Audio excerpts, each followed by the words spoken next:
Very good evening, welcome to my channel general shorts. तो आज हम डिस्कस करने जा रहे हैं लैक ऑपरेन। बहुत इंपॉर्टेंट टॉपिक है पीजीटी बायोलॉजी के लिए, और जितने भी इंपॉर्टेंट पॉइंट्स हो सकते थे लैक ऑपरेन से, लैक ट्रिप्टोफैन से, वो मैं यहाँ पे डिस्कस कर रही हूँ क्योंकि इनसे काफ़ी बार क्वेश्चंस पूछे गए हैं पेपर के अंदर।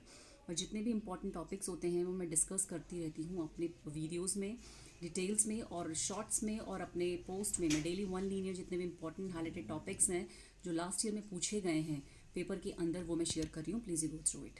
सबसे पहले हम डिस्कस कर लेते हैं लैक ऑपरेन। जो ऑपरेन लैक ऑपरेन होता है वो किस में पाया गया था? बैक्टीरिया ई कोलाई में पाया गया था। सबसे पहले ये भी बहुत इंपॉर्टेंट क्वेश्चन है। सेकेंड थिंग, लैक ऑपरेन जो और लैक ट्रिप्टोफैन जो होता है वो सिर्फ प्रोकैरियोट्स में ही पाया जाता है।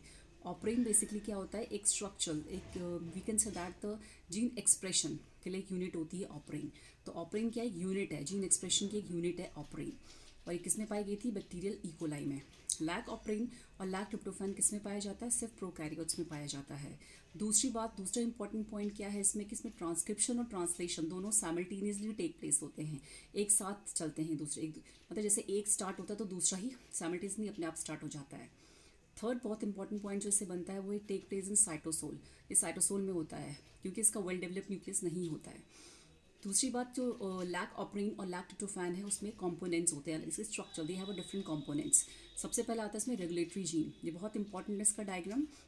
सबसे पहले आता है रेगुलेटरी जीन जो प्रोमोटर के अपस्ट्रीम पाया जाता है, उससे पहले पाया जाता है रेगुलेटरी जीन्स। और रेगुलेटरी जीन्स की दो चीज़ें होती हैं, एक होता है इंड्यूसर, एक होता है रिप्रेसर।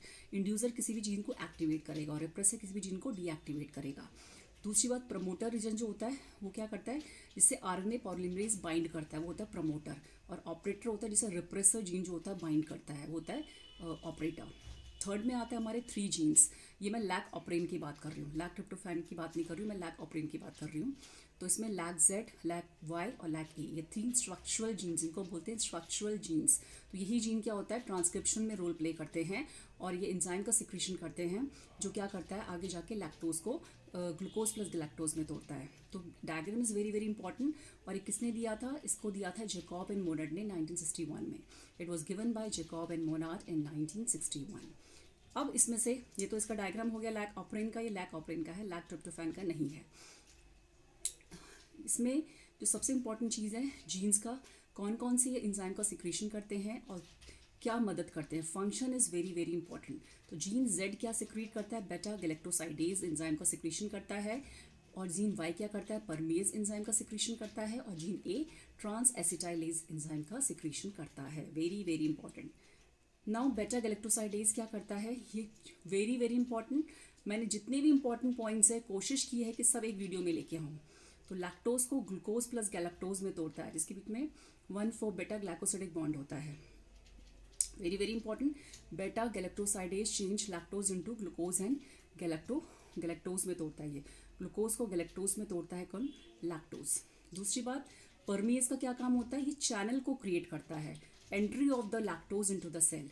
ये चैनल बनाता है कि जो ज़्यादा से ज़्यादा मीडियम में लैक्टोज प्रेजेंट है उसके लिए चैनल क्रिएट करता है परमेज, जो किससे रिलीज होता है? जीन वाई से। और थर्ड होता है ट्रांस एसिटाइलेज, जिसका कोई इतना खास कोई फंक्शन नहीं है इसका, जीन ए का।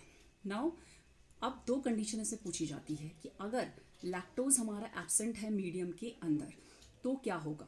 देखिए, जो हमारा रेगुलेटरी जीन्स होता है वो मोस्टली जो लैक ऑपरेन होता है उसमें रिप्रेसर एक्टिव फॉर्म में प्रेजेंट होता है। It's very very important. जो रेगुलेटरी जीन होता है उसमें रिप्रेसर जो होता है, लैक ऑपरेन की मैं बात कर रही हूँ, उसमें एक्टिवेट होता है रिप्रेसर, और इंड्यूसर इसमें क्या होता है? इनएक्टिवेट होता है। तो तब जब इसमें रिप्रेसर जो होता है वो क्या एक्टिवेट फॉर्म में प्रेजेंट होता है। अब दो कंडीशन होती है, जब अगर लैक्टोज एब्सेंट है मीडियम में, नहीं प्रेजेंट है, तो क्या होगा? जो रिप्रेसर होगा वो क्या कर देगा? हमेशा मैंने बताया था कि जो रिप्रेसर होता है वो किससे बाइंड करता है? वो बाइंड करता है ऑपरेटर से, और इंड्यूसर बाइंड करता है प्रमोटर से। जब रिप्रेसर बाइंड कर जाएगा ऑपरेटर से, और RNA polymerase will not bind to the promoter, जिसकी वजह से क्या होगा?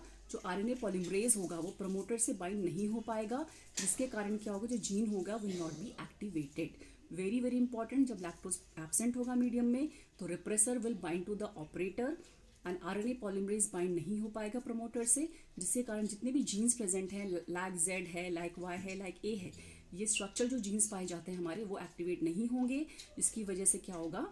वो उसका डिसोसिएशन नहीं हो पाएगा लैक्टोज का। सेकेंड कंडीशन बनती है जब लैक्टोज प्रेजेंट होता है, उस केस में क्या होगा, ट्रांसक्रिप्शन एक्टिव हो जाएगी। इसमें क्या होगा, ट्रांसक्रिप्शन एक्टिव हो जाएगा। इसमें क्या होगा, जो एलोलैक्टोज होता है वो एक इंड्यूसर का काम करता है। जो एलोलैक्टोज, अगर इसका मतलब लैक्टोज प्रेजेंट है मीडियम में, तो क्या करेगा, lactose act as a inducer. वो क्या करेगा, वो रिप्रेसर के साथ जाके बाइंड कर जाएगा। जब वो रिप्रेसर के साथ जाके बाइंड कर जाएगा तो उसकी एक्टिविटी को इनएक्टिवेट कर देगा। ठीक है, जब लैक्टोज प्रेजेंट होगा तो क्या करेगा एलोलैक्टोज, वो इंड्यूसर की एक्टिविटी को इनएक्टिवेट कर देगा, रिप्रेसर को इनएक्टिवेट बना देगा, जिसके कारण जो आरएनए पॉलीमरेज होगा वो बाइंड कर जाएगा प्रमोटर से, और जिसके कारण जितने भी एंजाइम्स है, स्ट्रक्चरल जीन्स है, वो एक्टिवेट हो जाएंगे। तो दो ही कंडीशन से पूछी जाती है, जब एब्सेंट है लैक्टोज मीडियम में या प्रेजेंट है। जब एब्सेंट है तो हमारा ऑफ है, ऑपरेन क्या है, ऑफ है, और अगर हमारा प्रेजेंट है लैक्टोज तो ऑपरेन हमारा ऑन है। इसमें ट्रांसक्रिप्शन एक्टिव रहती है, जो लैक्टोज होता है वो रिप्रेस से बाइंड कर जाता है, जिसके कारण क्या होता है, उसको इनएक्टिव कर देता है रिप्रेसर को, जिसकी वजह से जो आरएनए पॉलीमरेज है वो आसानी से बाइंड कर जाता है प्रमोटर से, जिसकी वजह से क्या होता है, जितने भी हमारे स्ट्रक्चरल जीन्स होते हैं वो एक्टिवेट हो जाते हैं। तो जितने भी इंपॉर्टेंट पॉइंट्स थे हमारे लैक ऑपरेन से, वो मैंने कोशिश की है सिंगल वीडियोज़ में लाने की, तो please you go through it, and they are all very important points. Thank you.